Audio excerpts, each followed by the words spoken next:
The German V2 rocket was the spark that ignited all modern rocketry. The V2, or A4 as it was called in development, was an unmanned guided ballistic missile used by the German military in the Second World War.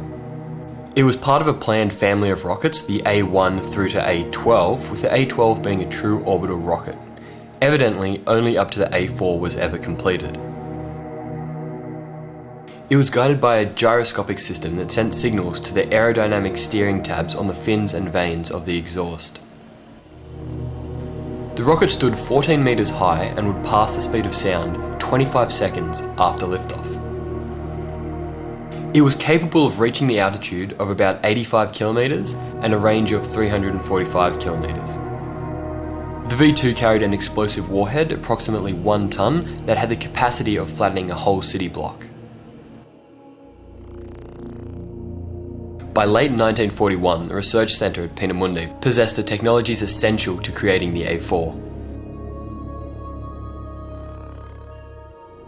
These key technologies were the large liquid-fueled rocket engines, supersonic aerodynamics, and the gyroscopic guidance system. Getting all these elements working correctly was quite difficult, and they suffered many failures.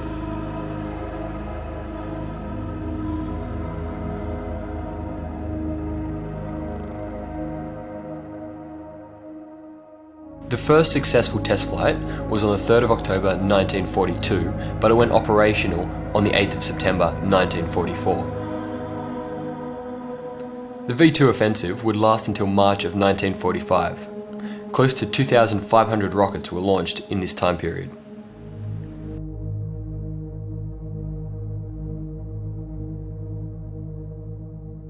I'm going to recreate one.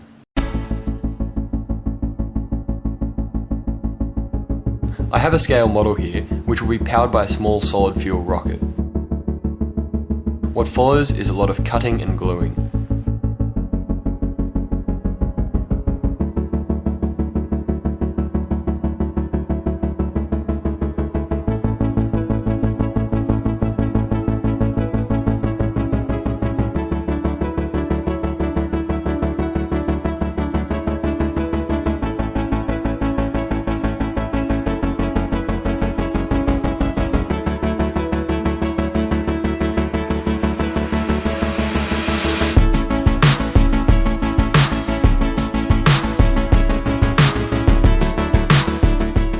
Next we need to paint it.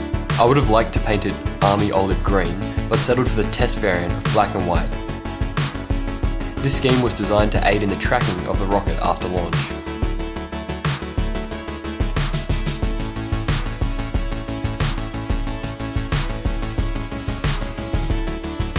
All aspects of the rocket are now installed and we're ready for launch.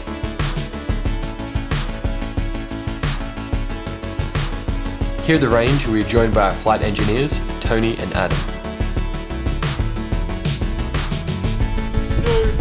1.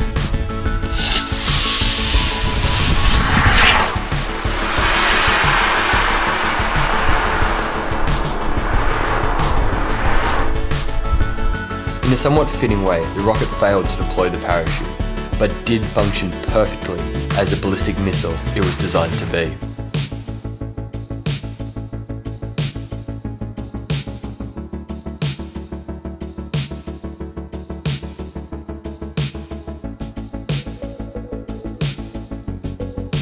With minimal damage, it will fly again. I have also been lucky enough to see a real V2 in the Smithsonian Institute in Washington. So that's the V2. Its raw industrial engineering and mechanical prowess make this rocket a beautiful feat in human ingenuity. And although it's soaked in wartime blood, without its development, we would not be where we are today.